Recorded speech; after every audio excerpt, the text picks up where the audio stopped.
Don't let go. His voice is warm, muffled against my neck. The elevator is stuck between floors. The emergency button lit, but no sound except for the rhythm of our breath. His hands are on my back, firm, precise. One slides up to the base of my neck, pulls me in gently. The other moves down, grips my waist like he remembers exactly where. I hold my breath, but my body has already betrayed the silence, the heat between my legs, the shivers spiraling up.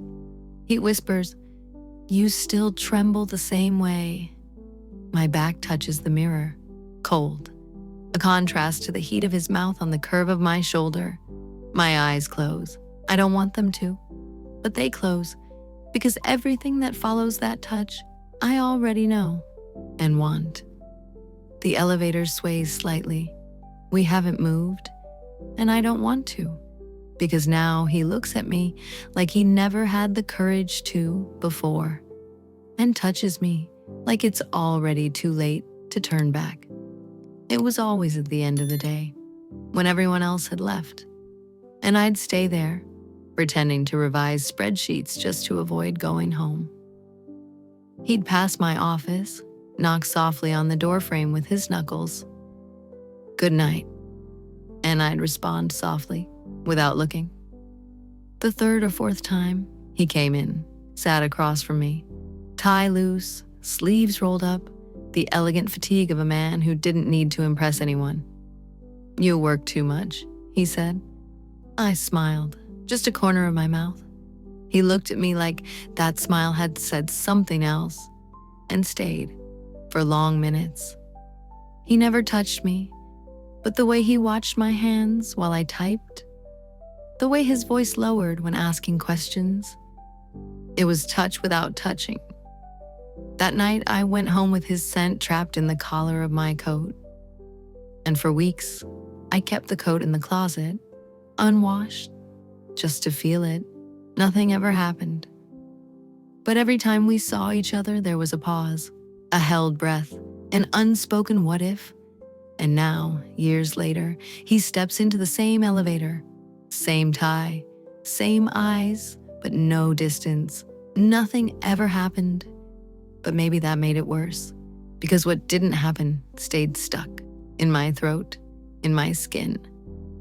One night, just before the holiday break, he passed me in the empty hallway. I was facing the printer, organizing papers. He stopped, so close I felt his body heat behind me. "Merry Christmas," he said, voice hoarse. I turned slowly, and for a whole second, one long second, we just stared at each other. I thought he'd kiss me right there, between the papers and the machine, but he only smiled, sadly, like someone saying goodbye before ever trying, and walked away. That night, I went home angry at myself, and for the first time, I touched myself to the image of someone who had never even laid a finger on me. He's too close. The elevator space doesn't allow lies or escape. The motor makes a dull noise. The lights flicker. We're suspended between floors, literally. "Is this real?" My voice comes out shaky, but not from fear. He just looks at me, that direct gaze, without commas. The same one he used years ago when he said, "Good job," and made my stomach collapse. I spent years wondering what it would feel like to touch you. The impact of his words hits me like a jolt. I should pull away, say something, anything that would return us to the adult, moral, functional world. But all I can do is stare at his mouth, his lips so close that one deeper breath would be enough to touch. I wonder how many times he dreamed of this moment, how many times he imagined my reaction, how many times he hated himself for wanting it so much. He watches me in silence, waiting for a sign. But my body has already spoken, raised skin, held breath. And when he finally leans in, brushing his lips on my collarbone, I know there's no turning back, only a fall, slow, precise, Inevitable. My body starts to throb. Heat rises up my chest, slides down my belly. My knees weaken. He takes one step, just one, and his breath is already mixed with mine. My back touches the mirrored wall. The coldness makes me arch slightly. He sees it, smiles. "You still wear that perfume?" I nod, barely. He leans in, inhales my neck, closes his eyes. I knew it. My hand moves to his chest. I try to push him away, but there's no strength, just a hesitant touch that becomes a caress. "If you touch me again, I won't leave," he says. My hand stays. The elevator shudders again, and his body presses against mine. In that moment, everything explodes. The silence, the waiting, his body between my arms.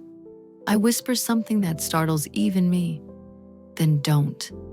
Kneel." The word cuts through the thick air. It's not a request. It's a memory of everything we never did, but always wanted to.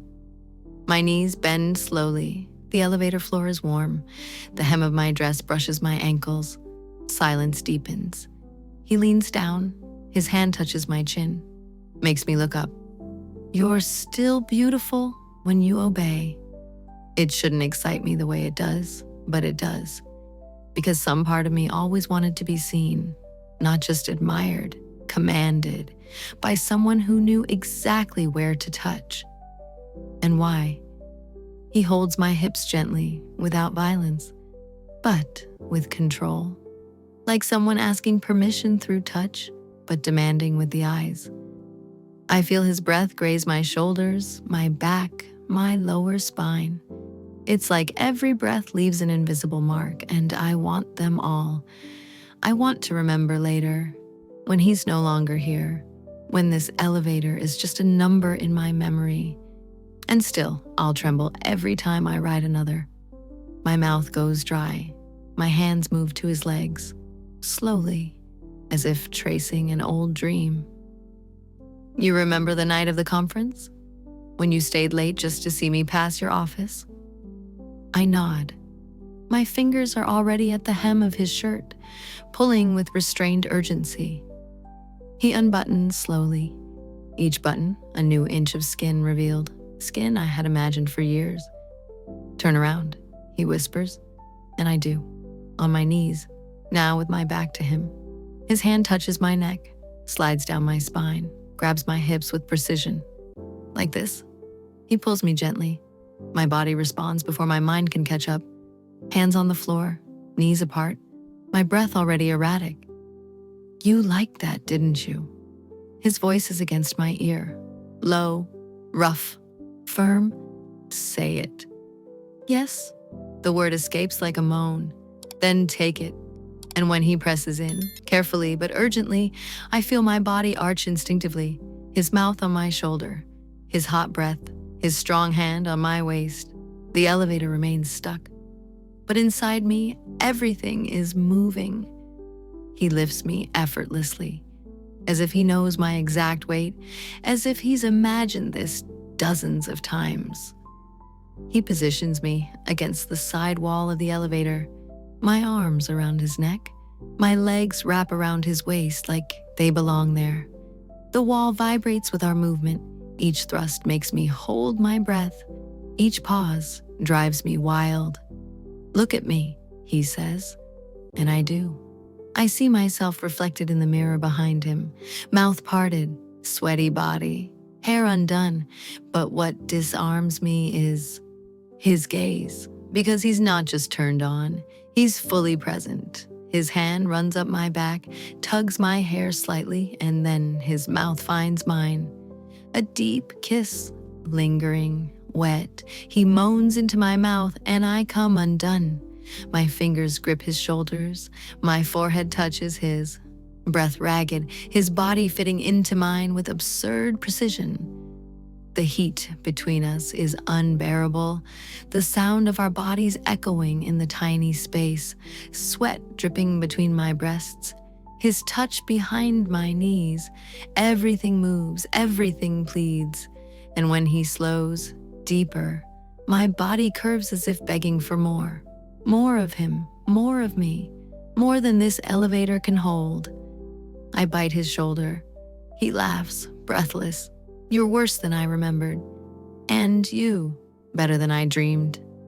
Then the collapse comes. A violent shiver, a scream caught in my throat, skin throbbing, my body shaking on his, like every nerve is exploding in silence. He holds me, tight, like he knew, like he waited for this exact moment. We don't let go. We just stay there. He's still inside me, his forehead on my neck, the outside world slowly returning. And still, no part of me wants the elevator to move. The lights return. The elevator jerks softly. The panel blinks. We're on the 17th floor. He's still pressed against me, forehead on my shoulder, eyes closed, breathing heavy but calm. He says nothing. Neither do I. Just the sound of the air conditioning kicking back in. He releases me slowly. I fix my dress in silence. I sit on the floor for a moment, just to regain my legs. The panel reads, descending. Time has resumed, but I haven't. When the elevator stops at the ground floor, he doesn't leave. He looks at me like he wants to say something, but just presses a finger to my lips. If I walk out now, will you forget me? I open my mouth to answer, but he's already gone. The door closes, and even alone in there, I still hear his breath, as if the sound settled inside my chest.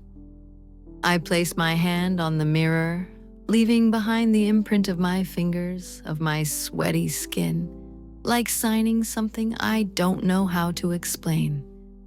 I walk to the lobby, my legs still trembling, and I wonder if, in another elevator in this city, someone feels the same confusion, the same surrender, the same certainty that this was never just about skin, because some touches don't end.